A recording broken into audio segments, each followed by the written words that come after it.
Hello, everyone. This is the Bible Bard, and this is a podcast preview of Lesson 99, God Has No Favorites.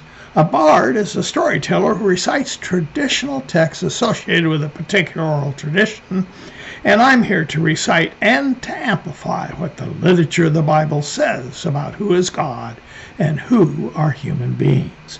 Here's the place we're at today. In the book of Acts, chapters 1 through 10, we read the story of the beginning of the Christian religion. Jesus has died on the cross, his followers have been scattered, but then he rises from the dead and commissions his disciples to announce his messiahship to the Jewish nation and through the nation to the entire world. In Acts chapter 2, Peter speaks to a large crowd of Jews, and about 3,000 people accept his message. In Acts chapter 4, another 2,000 new believers are added to their community. In Acts chapter 5, the religious authorities begin to persecute the new sect called the Way. And then in chapter 6, the first Jewish Christian is killed, a young man named Stephen. By chapter 8, the persecution is so intense that the apostles have to get out of Jerusalem and are scattered among the surrounding territories. But in chapter 10, something very unusual happens with Peter, which is the subject of this episode.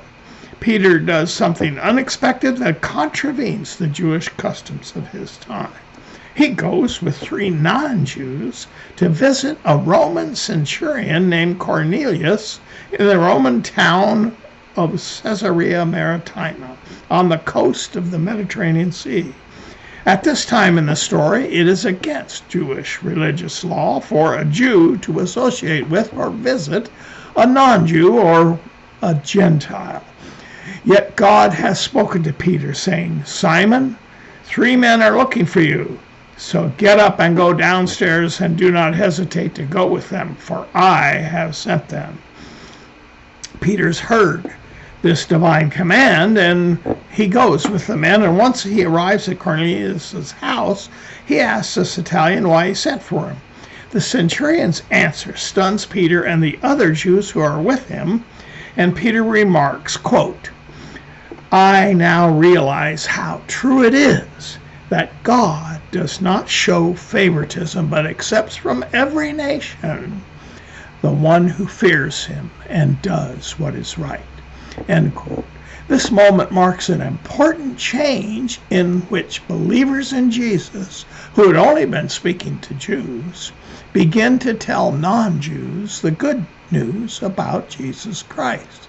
Since this time, many Christian churches have provided their own revisionist history of this story in the book of Acts.